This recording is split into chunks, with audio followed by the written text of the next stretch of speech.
Life can press down on you. The weight comes in many forms. Sometimes it is the quiet dread of a morning you do not want to face. Sometimes it is the loud crash of a world falling apart. You lose a job you thought was secure. You lose a person who was your home. You look in the mirror and you feel lost, a stranger to your own reflection. The road ahead becomes a fog, thick and without direction. In these moments, we ache for something more than just a quick fix. We want a light. We want a guide. Listen to these ancient words from Psalm 16 verse 11. Thou wilt show me the path of life. In thy presence is fullness of joy. At thy right hand there are pleasures forevermore. Say them again, but slowly this time. Let each part of the promise find a place to rest inside your mind. These are not just words on a page. They are a lifeline thrown into the deep waters of our human pain. They are an anchor in the storm. Imagine yourself standing at a crossroads with no signs. The sun is setting and shadows are growing long. Fear whispers that you are alone, that you have to figure it out by yourself. We all stand there. It is here that this verse speaks, not with scolding, not with demands, but with a gentle, firm promise. You do not have to create the map. You only have to be willing to be shown the way. Let's look at that first part. Thou wilt show me the path of life. What is a path? More than a trail or a road. A path is a direction. It is a next step. When you feel trapped, when you feel like you are walking in circles, a path is the promise of forward motion. You are not meant to stay stuck in confusion or in grief forever. You cannot see the destination, maybe only a few steps ahead, but you trust the guide. You place your feet where he places his. You follow. This is the path of life, not mere survival, not just getting by, but a path toward true, abundant life, meaning, purpose, vitality. God himself reveals this way, not earned by formulas. It is a gift. He shows it to us, often as a quiet nudge. It does not promise no obstacles. It promises a guide. He asks for just the next step. A simple invitation becomes the path being shown. You do not need the whole staircase, only the next step with God. Now the heart of the verse. In thy presence is fullness of joy. Not perfect circumstances, not rewards.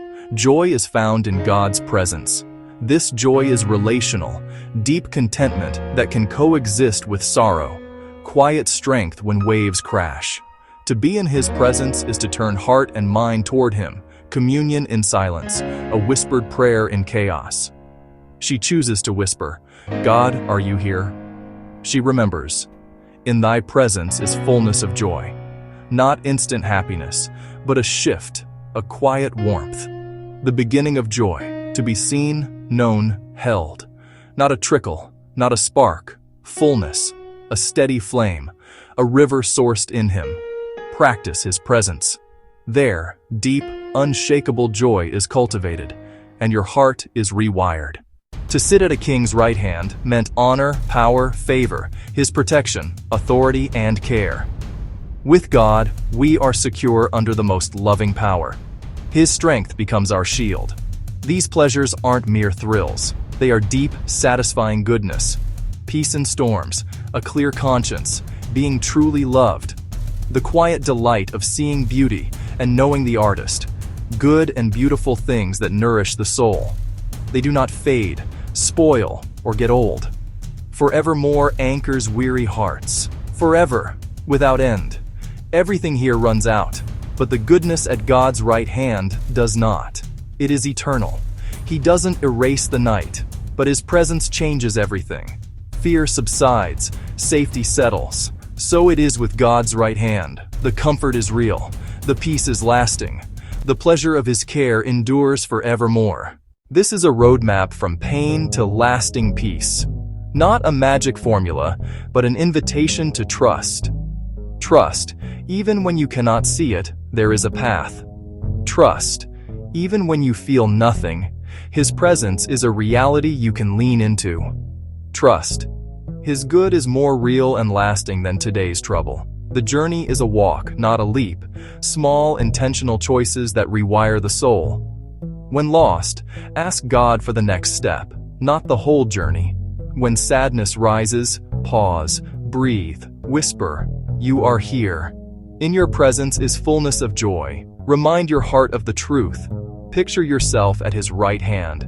Rest in pleasures that last forever. Close your eyes and let these words wash over you one more time. Thou wilt show me the path of life. In thy presence is fullness of joy. At thy right hand there are pleasures forevermore. Hold that promise close. Walk one step. Breathe in his presence. Let the joy, full and everlasting, begin to grow. Thank you for watching. May God's word continue to guide and strengthen you every day. Don't forget to like, share, and subscribe for more powerful Bible verses and life-changing messages. Only here on Bible Verses of Life. Stay blessed, stay faithful, and always keep God first.